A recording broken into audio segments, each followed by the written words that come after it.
Tuesday, we had one of our biggest days in recent memory. I mean, we were averaging nearly 1,000 people at a rip yesterday morning. Evening shows, shit. They've been doing all right, but I can't compete with this weather. Like, I can't compete with summertime. Summertime evening show numbers, I just don't look at them. They are what they are. I have an active audience. They work, they have families, they do things. They're not basement dwellers. I understand losing them during the summer months. It's fine. Hell, man, shit, I want to be out there. There was a part of me that went, you are ahead, but I remember the diseased year of 2024 where me and a former co-host thought, when we get ahead, why don't we just off and take nights off? And that's kind of kicking the audience in the nuts. Keep going, keep grinding, keep working.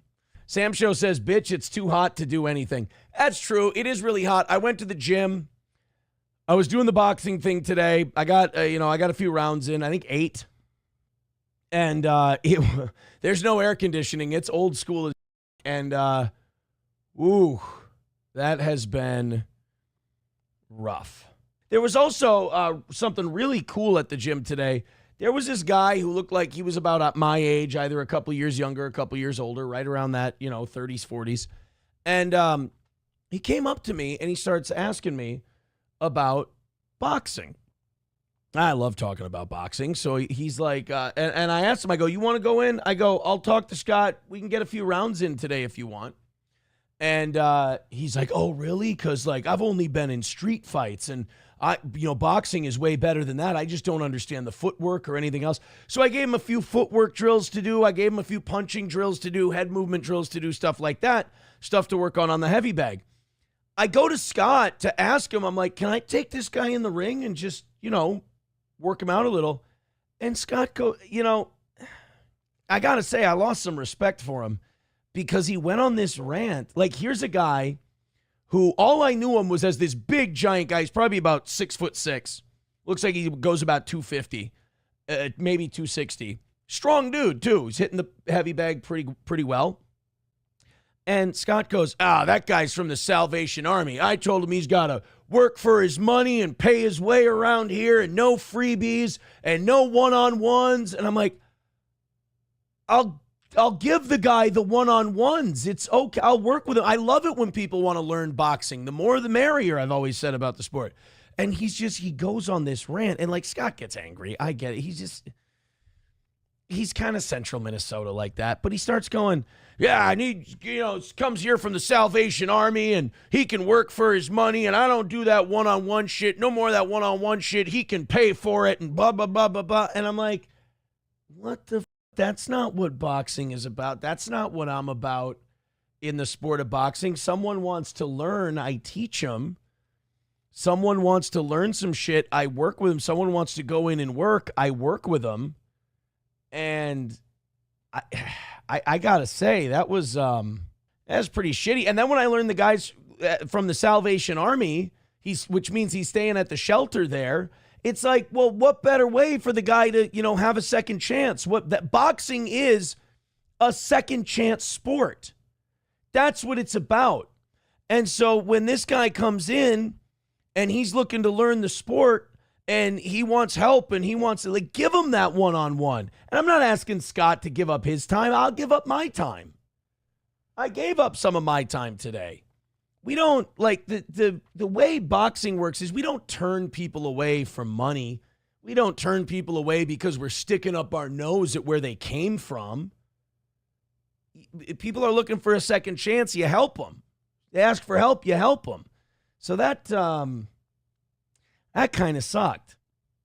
And then it just so happened that my buddy Avery, he contacted me today. This was very serendipitous. My buddy Avery writes me and he goes, hey, we got a new boxing gym on the east side.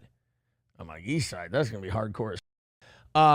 He goes, you ever want to come work out or help us out and work with the guys? We'd love to have you. And I'm like, hey, let's give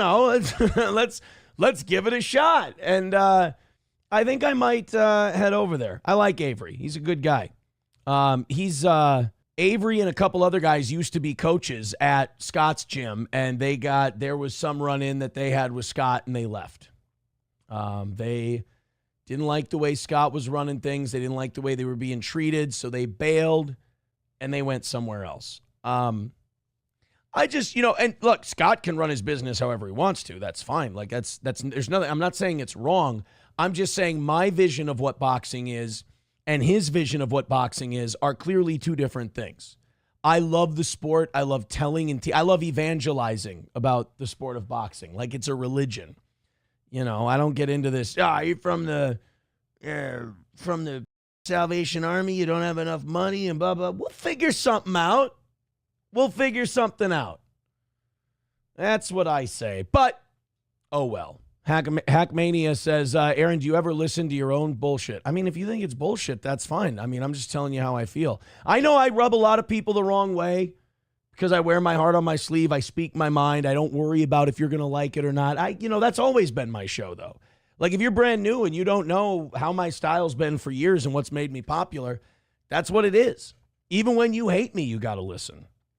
So yeah, I didn't like that.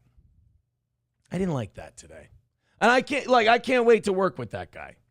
Salvatore M says, with $5, says, why did Karl sweep so hard for your show when April was still your co-host? Even you have to admit that iteration of Steel Toe was perfect for WATP. Oh, you mean like, well, I mean, I'll tell you why. Karl would never tell you why, but I'll tell you why. Because we were useful to him because we wanted to do Chad content or John content. And, Karl likes the people that he thinks can do something for him. Karl doesn't have genuine like. Karl doesn't have genuine emotions. He's that sociopathic nerd in high school. He's kind of a shyster. He's kind of a mover and a shaker. He's a climber. He doesn't have talent on his own. He kind of attaches himself to people. That's where this Adam Bush obsession came from. Oh, he's an actor. He's got credits. I can use him to get some eyeballs. Same thing with Chrissy and Anthony and everything else. These aren't genuine. Like, you notice he didn't stand up. He doesn't stand up for Keanu or Gino or anyone like that because they can't do anything for him. Karl is and I mean this with all due respect, but Karl's not authentic. And that might be because Karl doesn't know who he is. He might not know what authentic looks like for him, or he wants someone who can provide him clout. And we were useful to him. And when I wanted to do my own thing and I wanted to do my shit my own way and his stuff started drying up, he went, oh shit, Aaron's got some sway. Aaron's got fans. Aaron's got this. Aaron's got notoriety. Maybe if I latch onto him and start shitting on him for no reason, maybe I can get some of my heat back. I don't think he's gotten any of his heat back. His Patreon numbers over the last couple of years have been diving pretty hard. But I don't have anything against him. I just think that I don't think Karl ever really liked any of us over here. I think he just saw us as useful, essentially. He's just useful. That's how he sees people. Useful and not useful. Taste Fairy says, Hackamania is one of those guys who thinks Aaron is like Machiavelli. You know what? That is a perfect way to put it. Like, guys like Hackamania, they think that I'm doing this thing where I'm pitting this against that one and this and that. Hackamania, what you need to learn about Steel Toe is we just tell you like it is. We just say what we think. All these other guys, they're manipulating and maneuvering and they're in DMs and they're doing all this. I do my show. I go home. I off. I do my thing. And look, Hackamania, it's fine if you want the other thing. We're never going to tell you can't. You're just probably not going to get it here. And I don't want to see you get upset over that. Like, if me speaking my mind offends you or upsets you, but if you'd like to, you'll always have a home here.